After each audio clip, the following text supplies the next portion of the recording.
Evet arkadaşlar, selamlar. Şimdi mini Countryman elektrikli bir deneme yapacağım. Yapacağız daha doğrusu. 2 kişiyiz. Bagajda az bir eşyamız var. Çok fazla eşyamız yok. Bodrum'dan İstanbul'a performanslı kullanarak gideceğiz. Klimayı çok fazla açmayacağız çünkü hava çok serin. Güzel bir hava var. Elektrikli araçlar için de mantıklı bir havadayız. Şimdi burada en yakıt istasyonuna geldim. Torba'dayım. Burada aracı %76'da olmasına rağmen taktım. Burada kahve falan açıp %100'e getireceğiz. Araba şu an %76'da ve 74'le şarj oluyor. 41 dakika bir süre gösteriyor ama o kadar süreceğini zannetmiyorum. Bu %100 olduğunda buradan yola çıkacağız. Ve yolda kaç tane şarj yapacağız? Nasıl geçecek? Yoldaki şeyleri size anlatacağım. Bundan sonraki videoda da dönüşte en az ne kadar yakar diye bir deneme yapacağım. Onda da Tesla sahibi Engin Bey'in verdiği tavsiyeleri uyarak yokuşları 50 ile çıkıp düzlüklerde 70'e giderek sabrederek Bodrum'a kadar geleceğim ve bakacağım bir depoda ne kadar gidiyor. Burada şimdi ben size tüm verileri yavaş yavaş vereceğim yolda. Kendi ekranları da çok güzel arabanın. Onlardaki bilgileri de ileteceğim. Hoş bir test olacağını düşünüyorum. Şimdi burada Yasin'e gitmemin en büyük sebebi, ben yolda dalıp müzik dinlerken falan yavaş gidiyorum. Yasin sürekli hızlı gidebiliyor. O yüzden onunla beraber gideceğiz. Otobanı kullanacağız. Hem süre olarak kaç saatte gideceğiz, ne kadar tüketeceğiz, kaç kere şarja gideceğiz, ne kadar şarj istasyonunda süre geçireceğiz. Bunları test etmiş olacağız. Kısmetse burada %100 yapıp yola çıkıyor olacağız. İzlemeye devam edin. Güzel olacağını düşünüyorum. Bir son şarj hızına bakalım yeniden. Şu an %78'e geldi. Şarj gücü 62'ye düştü. %80'den sonra biraz daha düşer tahmin ediyorum. Onu da test etmiş oluruz. Evet, ara ara bu değerleri de vereyim. %85'te şu an 37 ile şarj oluyor. 7,5 kW almış. Kalan süre 33 diyor. Demin 41 diyordu. Bakalım bu daha ne kadar düşecek merak ediyorum yani. %90'larda, %95'lerde. Evet arkadaşlar, şimdi şarjımız %99 oldu. Saatte 23:31. Şimdi binip yola çıkıyoruz. Bakalım süreç nasıl ilerleyecek. Evet arkadaşlar, selamlar. Şimdi bir tane güncelleme yapayım.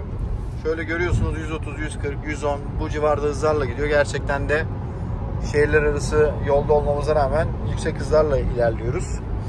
Ve şu anda tüketime bakalım. 57 kilometre olmuş. 4 kW rejenerasyon yapmış. 19.8 ortalamayla gidiyoruz. Ve inanın hiçbir tasarruf yapmıyoruz. Bir tek klimamız kapalı. Onun dışında bir şey yok. Şimdi camları camı biraz kapattığımız için klimayı açtık. Böyle bir güncellememiz olsun. 58 kilometre oldu. Bataryamız yüzde kaçta? Ona bakalım. %99'da çıkmıştık. Şu an %83'te. Bu da gayet güzel. Ben arabanın birkaç tane özelliğini de size anlatmak istiyorum. Bu ekranlarımızdan biri kullanabileceğimiz. Bu seçtiğiniz moda göre değişen bir ekran. Şu an Green moddayız. Custom bir tane de normal modu var. Bir tane de spor modu var. Biz şu an Green modda gidiyoruz. Gaz tepkisi biraz düşük ama araba yine bastığınız zaman gayet hızlı, seri bir şekilde ilerliyor. Bu ekranın ortasında navigasyon gözüküyor. Burada gördüğünüz gibi hız kadranı, şurada batarya, burada da güç var. Şu bölümde şöyle yapayım. Şu bölümde rejenerasyon gözüküyor.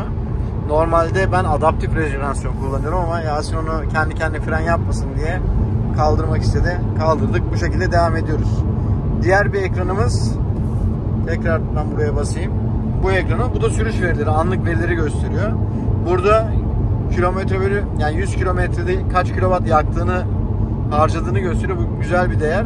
Benim Zoe'de anlık ne yaktığını gösteriyordu. O bununla aynı değildi.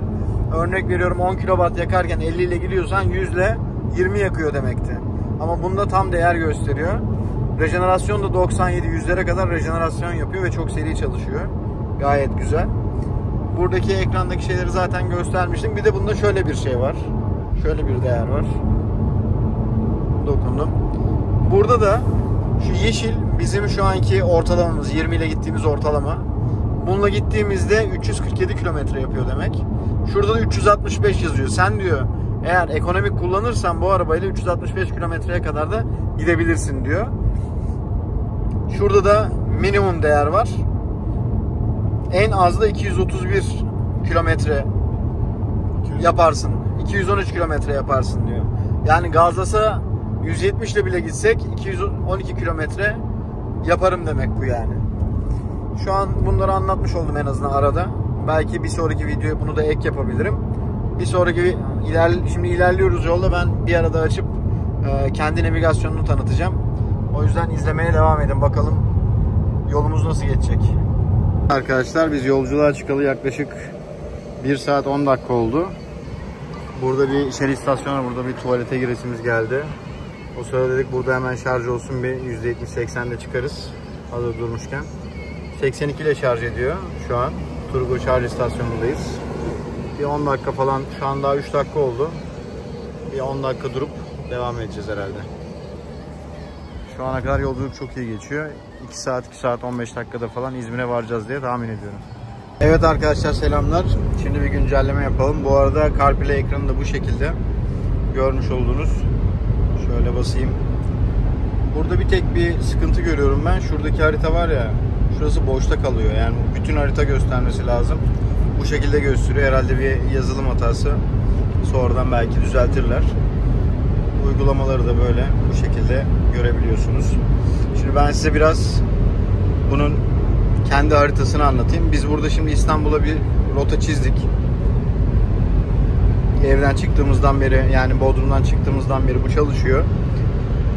Bu bize kendi yolda durmamız gereken istasyonları kendisi tavsiye ediyor. Arabanın zaten şarj yüzeyini, ne kadar gidebileceğini, şu anki kullanım performansımızı bildiği için ona göre bir rota düzenli olarak hazırlıyor. Ben daha önce gelişimde de, videomda da göstermiştim. Güncel kullanım verilerine göre yeni bir istasyon belirliyor. Şimdi orada bazı eksikler ve detaylar var, onları da anlatacağım. Bu arada biz demin şarjda 13 dakika durduk. %82 ile şarjdan çıktık. Yolumuza devam ediyoruz. Şimdi burada haritayı kurduktan sonra şurada şöyle bir alan çıkartıyor. Burada trafik verileri de var. Arabanın içerisinde bir sim kart var. O sim kartla beraber çalışıyor. Şuradan trafik verilerini açıp kapatabiliyoruz. Ama burada şu arada dur kalk yerleri falan da, trafik ışıklarını da gösteriyor, yol çalışmalarını.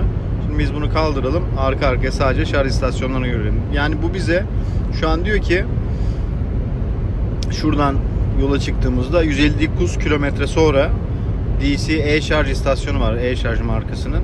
Oraya girin diyor, %40 ile geleceksin. %56 ile çık, 7 dakika dur diyor. Sonra 155 kilometre daha git. Bir daha şarja gir %10 ile. %89'a kadar dur, 35 dakika sürecek diyor. Oradan da devam et. %10 şarjla İstanbul Profil AVM'nin orada oturuyorum ben. Oraya varmış olacaksın anlamında bir rota çıkardı. Şimdi burada şöyle bir handikap var. Yani durum var. Tesla'da da başta böyleymiş. Burada seçilmiş şarj istasyonları var. Yani kendi içerisinde tanıdığı şarj istasyonları var. Bunlar ZES, Süper Şarj, E-Şarj, GeoEV gibi markalar şu an burada tanımlı ve sadece onları tavsiye ediyor. Ama yolda biz arattığımız zaman şu şekilde, şöyle yan tarafa bastığımızda şuradan şarj istasyonları dediğimde bu yakın güzergahtaki bütün markaları gösteriyor. Bakın Şarj var, Turgo var, ZES var. Bütün markaları, hatta markasız olanları bile burada gösteriyor. Yani buradan da seçip rotaya ekleyebiliyorsunuz. Ama kendi haritasının içerisine daha eklenmemiş bir sürü marka var. Harita mükemmel kaliteli, çok iyi çalışıyor. Google haritaları bu varken kullanasım gelmiyor. Çünkü arabanın kendi içindeki şarj dinamiklerini bilerek sana bir rota çizdiği için bu bana bir öngörü oluyor. Ben şimdi burada şarj istasyonu e-şarj tavsiye ediyor ama ben yine oraya yakın bir yerde, şu bölgelerde farklı bir şarj istasyonuna girip kendi beğendiğim, istediğim bir şarj istasyonuna girip sonra devam edebilirim. Bu zaten burayı güncelliyor olacak. Harita şöyle harika, bakın. O kadar seri ve pratik çalışıyor ki. Bunu böyle çevirebiliyorum, oynatabiliyorum.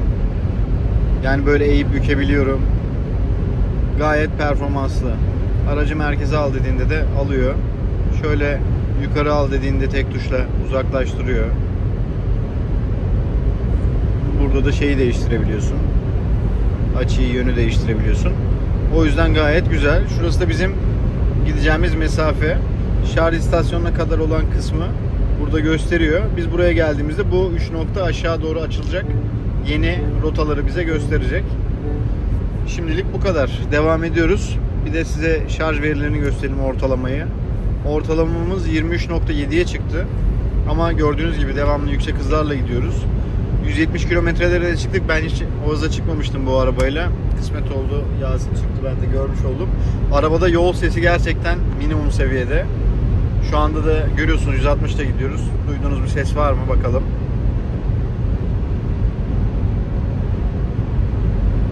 Yani klimanın sesi bile gelmiyor. İşte premium olduğu zaman bence bu farklar oluyor. Yol sesi diye bir şey. Normal araba gibi gidiyoruz şu an. Motor sesi yok. Gayet sessiz bir şekilde yol alıyoruz. Ondan sonra burada trip verilerini ben size gösterdim bilmiyorum. Individual sıfırladığımız yer. Fabrikadan çıkış itibariyle bakalım neymiş? 16.6'ymış. Yani ben bu arabayı satın aldığımdan beriki toplam ortalama 16.6. En son burada şarj ettik demin Turgo'da. Oradan çıktıktan sonra 37.8. Sürüş başlangıcı biz yola çıktığımızdan beri 189 kilometre olmuş.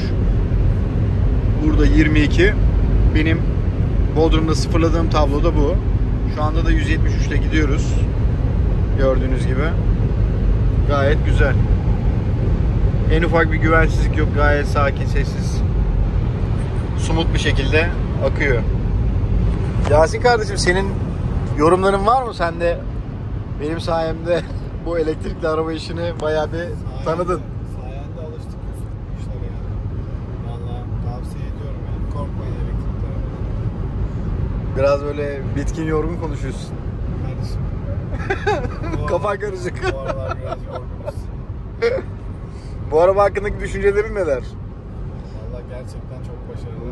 En kısa sürede ben de alacağım. Yasin'e ben diyordum ki kanka işte Tesla al bilmem ne al falan filan. Yok kanka, elektrikli arabaya 2 milyon hayatta vermem. Manyak mısın? Verilmez, edilmez. Ben çekiştiriyorum, yok diyor, olmaz. 2 milyon elektrikli arabaya veremem, verilmez, saçma geliyordu. Şimdi bu arabayı aldıktan sonra diyor ki ben de bundan bir tane alsam. Ne yapsak? Ne yapsak da ne yapsak? Şimdi bir de senin tarzınla deniyoruz. Yani Yasin'in en büyük sıkıntısı uzun yolda hızlı bir şekilde İstanbul'a gidebilmek istiyor. Hızlı araba kullanıyor. A noktasından B noktasına. Bir de böyle şarj marj düşünmeyi hiç sevmiyor. Yavaş yavaş alıştı gerçi. Şimdi onun testini yapmış oluyor aslında bir yandan da, değil mi? Evet. Sen işte çoluk çocuk İstanbul'a gidip geldiğinde Bu test benim için çok önemli. nasıl bir performans sağlayacak? Ne kadar yolda bekleteceğiz? Bir şey söyleyeyim mi? Bize haritanın önerdiği şarj süresi 54 dakikalık şarjla İstanbul'a kadar gidebilirsin. Sen şimdi hızlı gidiyorsun. O muhtemelen böyle 18-19 ortalamayla hesaplıyor. 1 saat 20 dakikalık şarjla İstanbul'a sen bu performanslı şekilde gideceksin. Zaten o kadar mola veriyorsundur. Kesin. Anladın mı? Tabii sigara içmek. Ha, sigarasıdır, bilmem nesidir, yemeğidir. Sende bir şey fark etmeyecek gibi geliyor bana. Vallahi bence de abi. Bence de ben alacağım galiba bu arabadan. İnşallah. Aynı renkten alma be. Yok bu renk senin rengi. Rica ediyorum yani. Bu renk senin rengi Yusuf. Tamam arkadaşlar, şimdi devam ediyoruz. 129 kilometre olmuş. Geri kazanım 7 kilowatt olmuş. 1 saat 17 dakikadır da araba kullanıyoruz. 13 dakikada şeyde bekledik. Zaten 1,5 saat yapıyor aşağı yukarı. Devam ediyoruz. Bakalım sonuç ne olacak? Bu 24.3 artacak mı, azalacak mı? Bence otobana falan gireceğiz ya. 30. 30'ları bulur bence. Bence de Yusuf. Benzini düşük. Şarj istasyonlarını göster.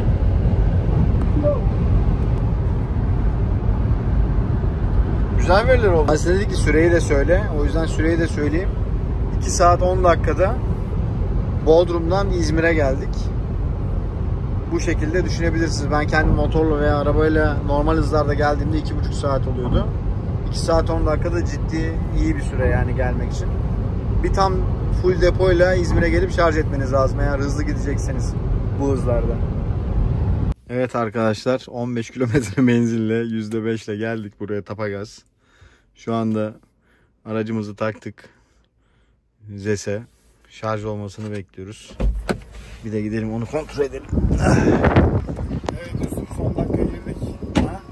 Aynen son dakika %5'lerle. Şimdi yaptığım şeyi anlatmak istemiyorum burada.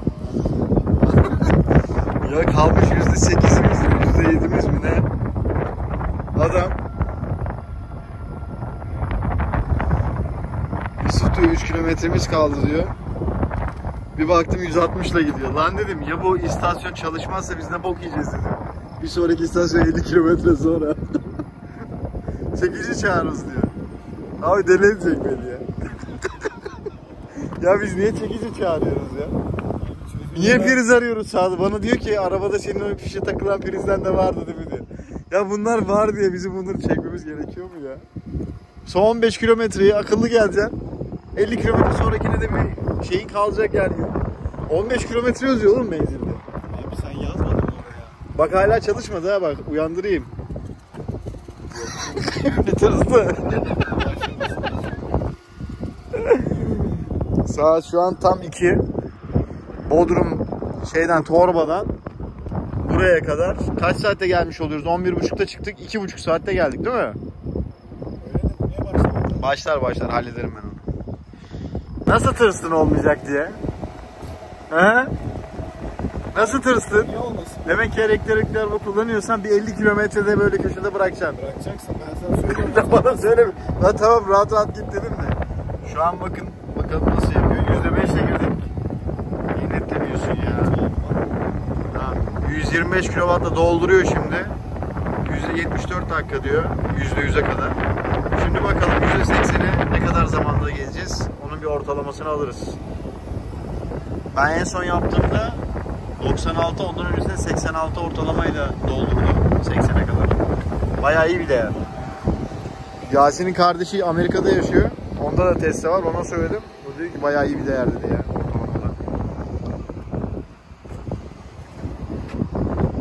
Şurada da şöyle şarj ekranı var. Böyle arabanın içerisinde takip edebiliyorsun. Evet arkadaşlar, şarja devam ediyoruz.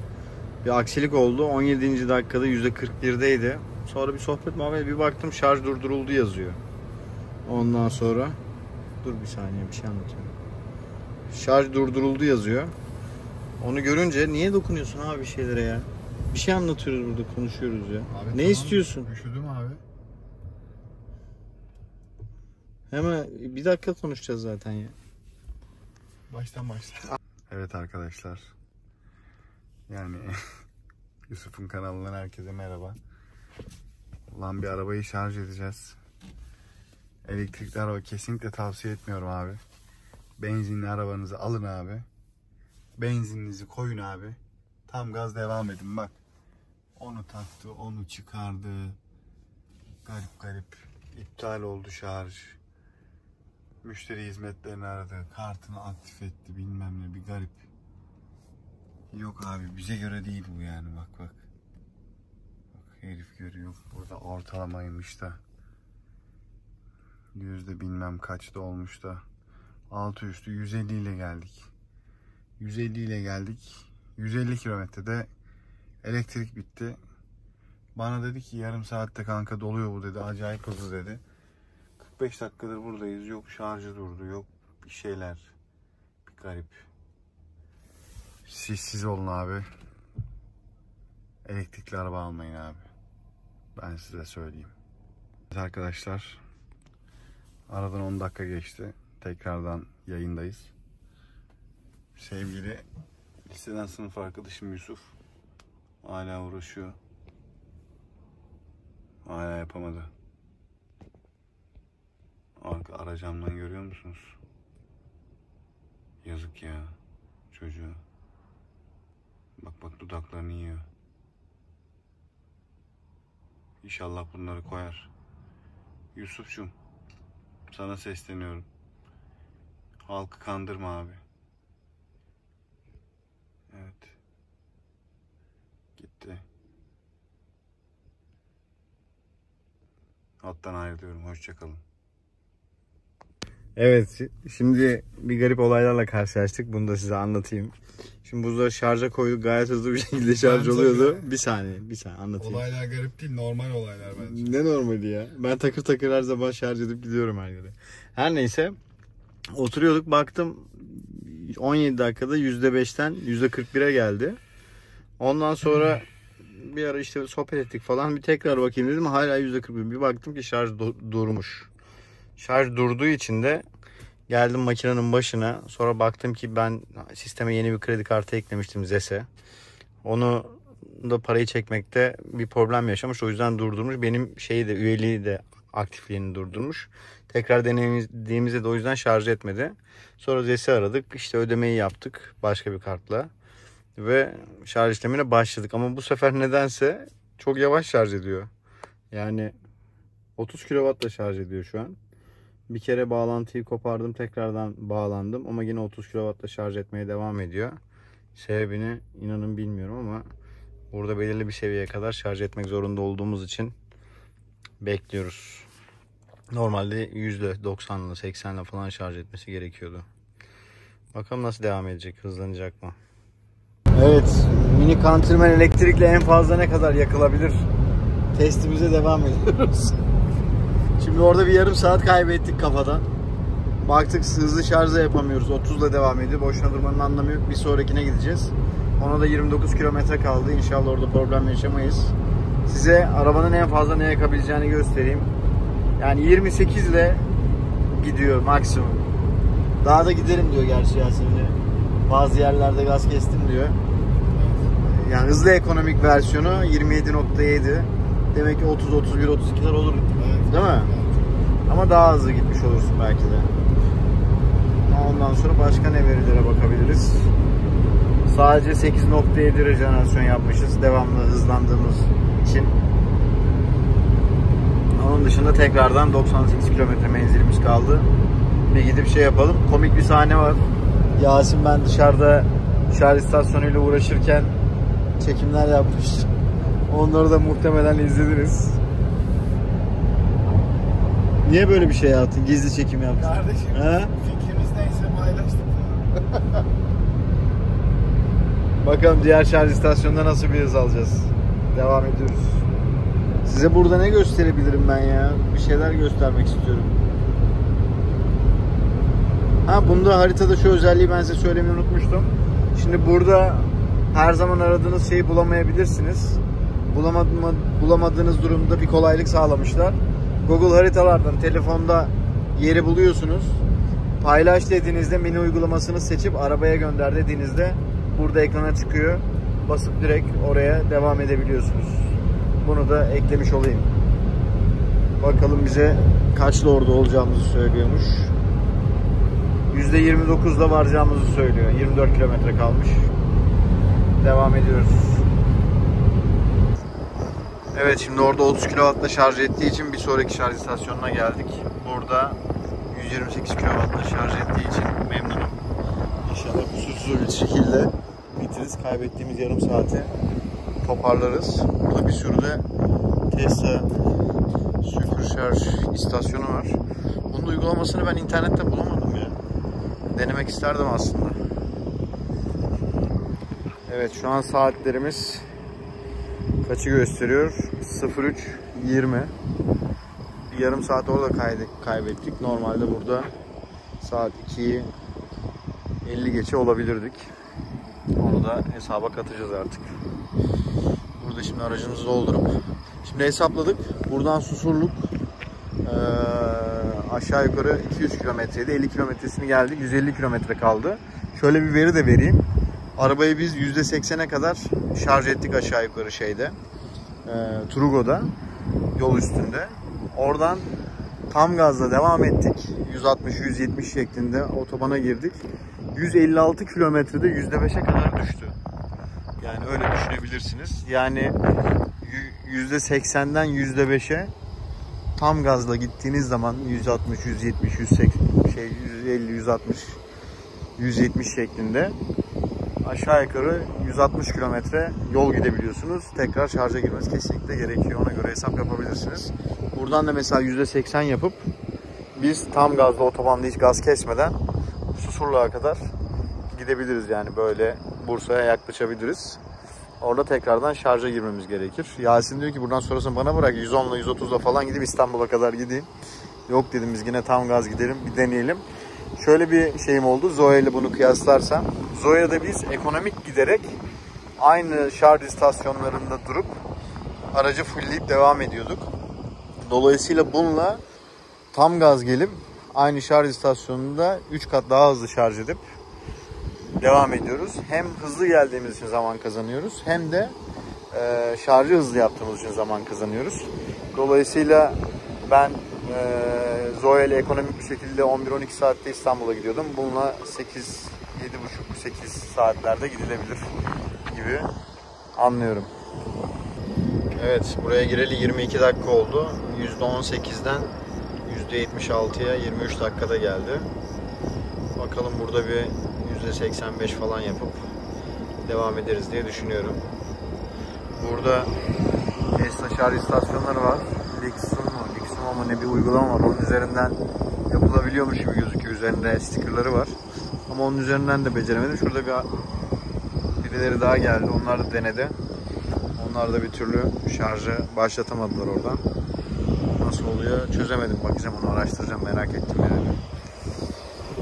Biz de burada şarjımıza devam ediyoruz.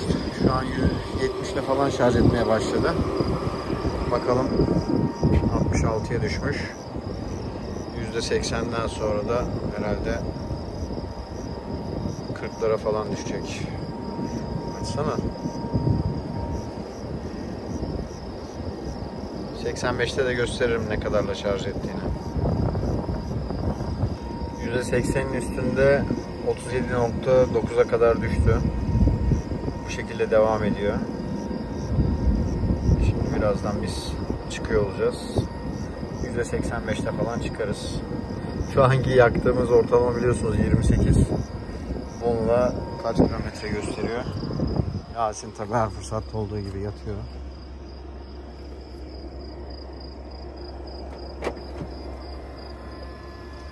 Bakalım ekranda ne gözükecek. Yani böyle gitmeye devam ederse 182 kilometre gider sadece.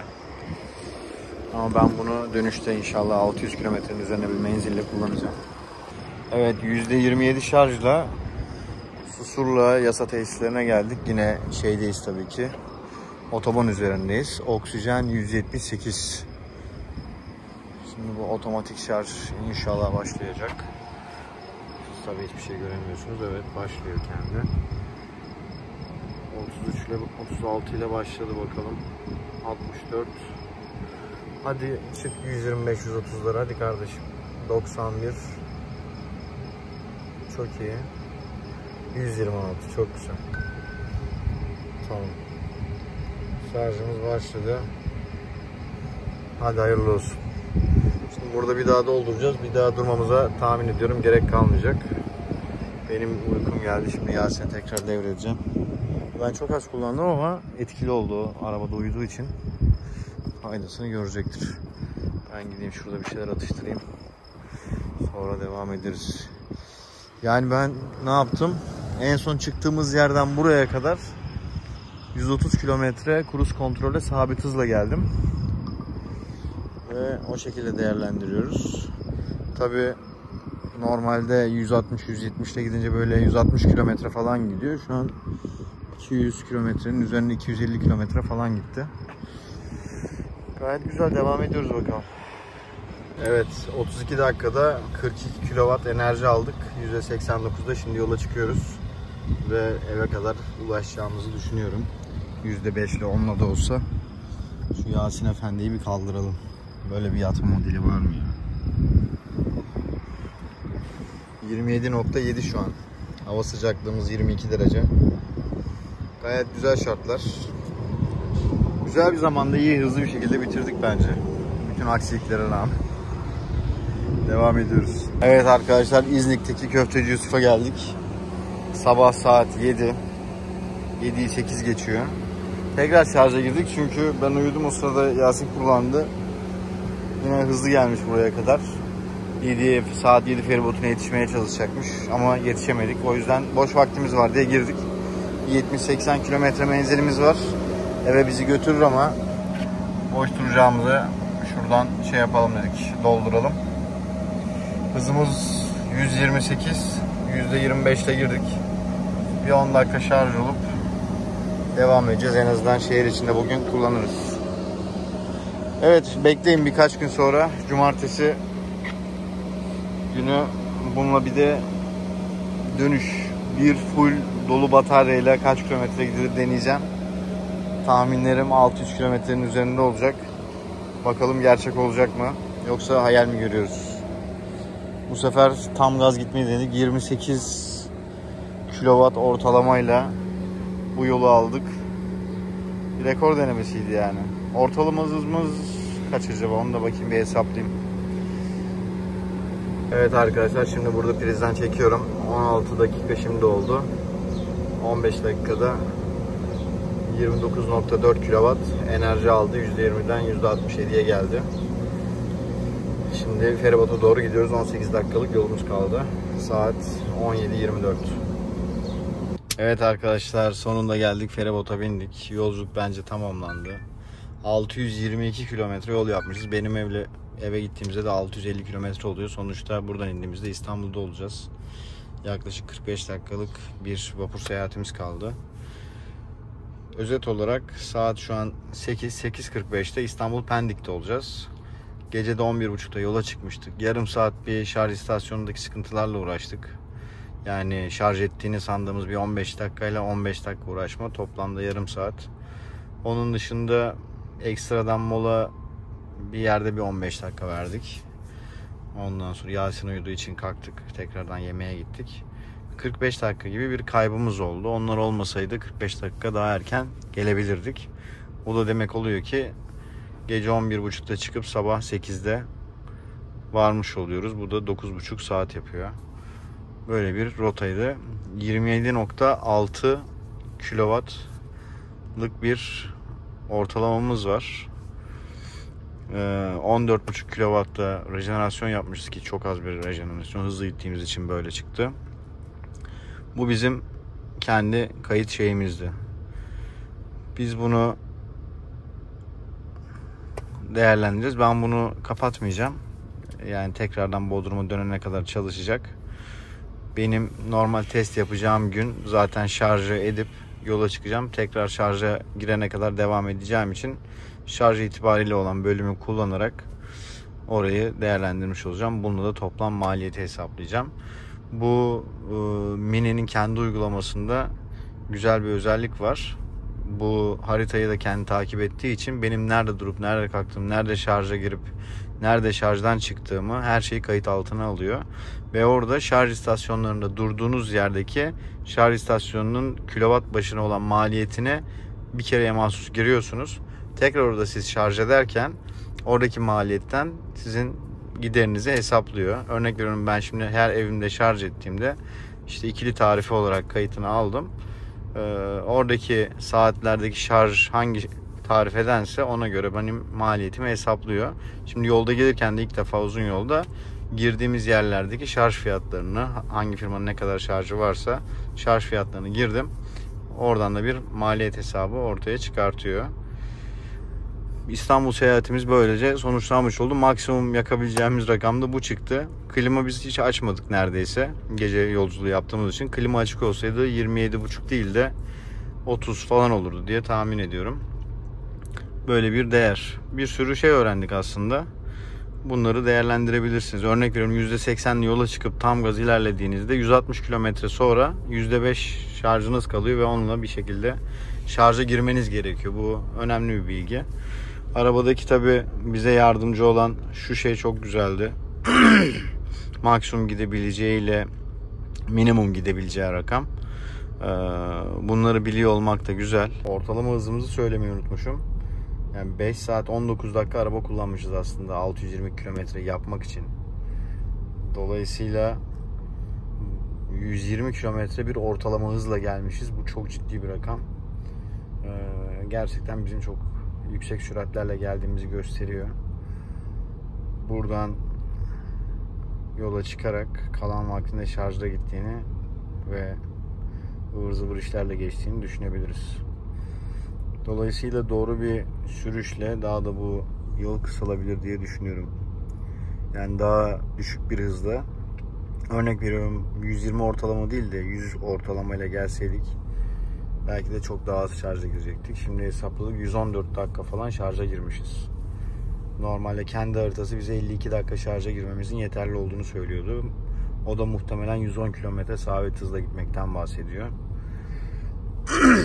O daha da işi kolaylaştıracaktı aslında. Bakalım, bir dahaki sefere de onu deneyeceğiz.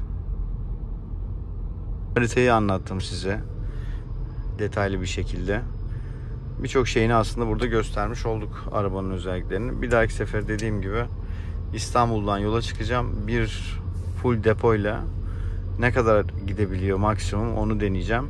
Ben 600 kilometrelerde bir şey bekliyorum. Bakalım gerçekten ne çıkacak. Görüşmek üzere. İzlediğiniz için teşekkürler. Allah'a emanet olun. Senin söylemek istediğin bir şey var mı yol arkadaşım? Kendinize iyi bakın. Kendinize iyi bakın. Bye bye.